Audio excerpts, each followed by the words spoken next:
আসসালামু আলাইকুম রহমতুল্লাহি বারাকাতু। সবাই কেমন আছেন? আশা করছি কাছে দূরে দেশ অথবা দেশের বাইরে যে যেখান থেকে আজকে আমার ভিডিওটি দেখছেন সবাই মহান আল্লাহ তাআলার অশেষ রহমতে অনেক বেশি ভালো আছেন। আলহামদুলিল্লাহ আমরাও ভালো আছি। তো সকালবেলা ঘুম থেকে উঠেই কিন্তু নাস্তা আগে করে নিয়েছি। তো এখন হচ্ছে যে এক্সট্রা রুটিগুলো ছিল সেটাকে আমি একটা বক্সে করে ফ্রিজে রেখে দিচ্ছি যেন নষ্ট না হয়ে যায়। আর হটপটের মধ্যে আমি কিন্তু একটা সুতি কাপড় দিয়ে তারপর রুটিগুলোকে রাখি। দেখা গেছে আমাদের সকালের নাস্তাটা সবাই একসাথে আসলে বসে করা হয় না, তো এক একজন যেহেতু এক এক টাইমে করে, তো যার কারণে রুটিগুলো ইদানিং দেখছি একটু শক্ত হয়ে যাচ্ছে, হয়তো বা আটাতে কোনো সমস্যা। তো যার কারণে আমি যে এভাবে করে রাখি, এতে রুটিগুলো অনেকক্ষণ যাবৎ সফট থাকে। টিস্যু থেকে এটাই আমার কাছে বেস্ট মনে হয়েছে। তো যাই হোক, তারপর রাইসার জন্য আর রাইসার দাদার জন্য দুধটাকেও আমি আগে থেকে জাল করে রাখলাম, এতে করে ঠান্ডা হয়ে যাবে আর কি। তো রাইসার বাবা হচ্ছে যাওয়ার সময় মুরগি কিনে দিয়ে গিয়েছিল, তো সেটাকে আমি কেটে ভালো করে এখন পরিষ্কার করে নিয়েছি। তো এবার হচ্ছে একটা মুরগি আমি ফ্রিজে রেখে দিলাম, আর আরেকটা মুরগি হচ্ছে আজকে রান্নার জন্য নিয়ে নিলাম। তো রান্নার জন্য এখন পেঁয়াজ আর যা যা লাগবে সব কিছু গুছিয়ে নিচ্ছি। আর আমার মেয়েটা এসে আমাকে বিরক্ত করেই চলেছে।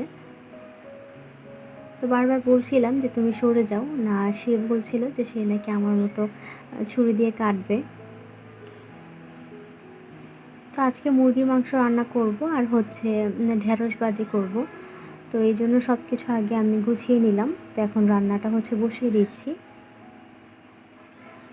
ঢেঁড়স ভাজিটা করার জন্য আমি ঢেঁড়সটাকে আগে দিয়ে দিলাম, তারপর হচ্ছে পেঁয়াজ, কাঁচামরিচ আর হচ্ছে জিরার গুঁড়ো, হলুদ গুঁড়ো, পরিমাণ মতো লবণ দিয়ে তারপর আমি একসাথেই আর কি বসিয়ে দিচ্ছি। তো যখন যেভাবে ইচ্ছে তখন সেভাবেই রান্না করি, আর রান্নার কিন্তু কোনো স্পেসিফিক নিয়ম কানুন আছে বলে আমার মনে হয় না। তো আমি যখন যেভাবে ভালো লাগে সেভাবেই করি। তো ভাজিটাকে বসিয়ে এর মধ্যে দুধটা একটু ঠান্ডা হয়ে এসেছে। তো এখন হচ্ছে রাইসাকে আর ওর দাদাকে দিয়ে দিচ্ছি।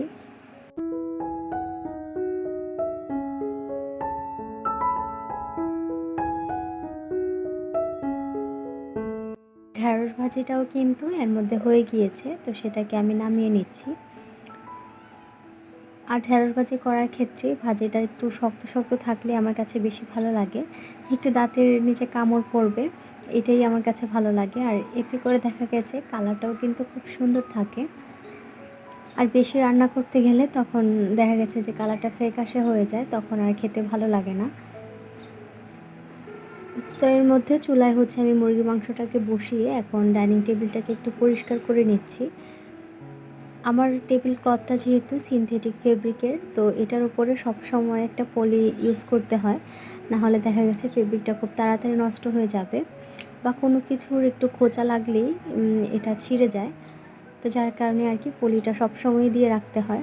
তো পলিটা বেশ ময়লা হয়েছে, তো সেটা আজকে হচ্ছে উঠিয়ে নিলাম ওয়াশ করার জন্য, পরে আবার বিছিয়ে দিব।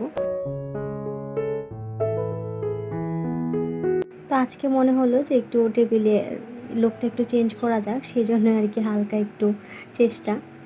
কাজ কিন্তু খুব বেশি করিনি, কিন্তু এতেই মনে অনেক একটা শান্তি লাগছে, মানে চোখের শান্তি, মনের শান্তি যেটাকে বলে আর কি।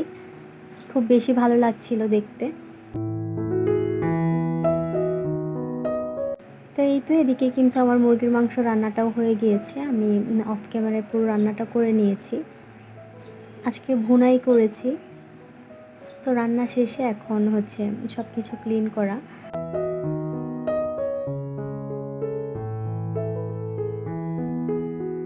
তো পুরো রান্নাঘরটা একদম আমি চকচকে করে ক্লিন করে নিয়েছি। তো এরই মধ্যে কিন্তু আমাদের সবার উপর দিয়েই প্রাকৃতিক একটা দুর্যোগ গিয়েছে। তো এই দুর্যোগ বা ঘূর্ণিঝড় রেমালের কারণে কিন্তু আমাদের অনেকেরই অনেক ক্ষয়ক্ষতি হয়েছে। কারোর হয়তো বা জানের উপর দিয়ে গিয়েছে, কারোর মালের উপর দিয়ে গিয়েছে, কিন্তু কম বেশি কিন্তু সবাই ক্ষতিগ্রস্ত হয়েছে। বিশেষ করে উপকূলীয় যে অঞ্চলগুলো রয়েছে সেখানে ক্ষয়ক্ষতির পরিমাণটা কিন্তু একটু বেশিই হয়েছে। তো তারপরেও দেখা গেছে যে আমরা সবাই যে যার জায়গা থেকে যার যে ক্ষতিটুকু হয়েছে সবার ক্ষয়ক্ষতির অবসান ঘটিয়ে যেন স্বাভাবিক জীবনে ফিরতে পারি, এটাই কামনা।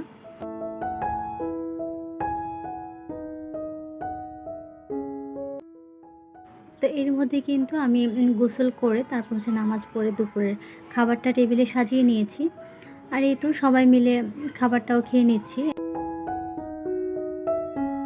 যারা এখনও আমার ভিডিওটি দেখছেন, আশা করছি আমার ভিডিওটি আপনাদের কাছে ভালো লেগেছে। যদি ভালো লেগে যায় তাহলে কিন্তু একটি লাইক করে দিতে পারেন, আর সেই সাথে আমার চ্যানেলটাকেও সাবস্ক্রাইব করে ওই বাটনটি ক্লিক করে রাখতে পারেন। এতে করে আমি যখনই ভিডিও আপলোড দিব নোটিফিকেশান আপনার কাছে পৌঁছে যাবে, আর আপনি আপনার সময় করে দেখে নিতে পারবেন। তো যারা যারা অলরেডি এই কাজটি করে দিয়েছেন তাদেরকে জানাই অসংখ্য অসংখ্য ধন্যবাদ। তো দুপুরের খাবার শেষ করে এখন হচ্ছে যে প্লেট বাসনগুলো ছিল সেগুলো সাথে সাথে ক্লিন করে নিচ্ছি।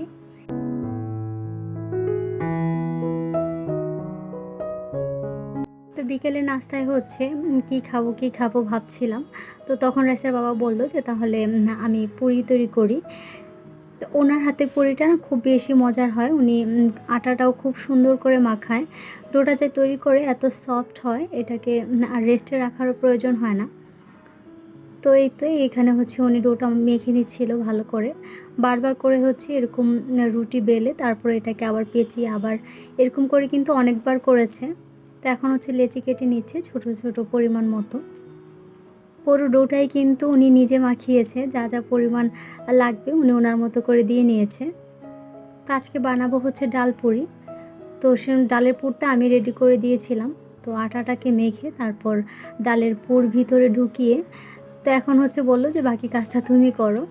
এ পর্যায়ে নাকি ওনার বেলতে খুব আনইজি লাগে, যে যদি ফেটে যায়। তো আমি তো অল্প অল্প করে আমি বেলে নিচ্ছি, আর এই তো সাথে সাথে ভেজে নিচ্ছি।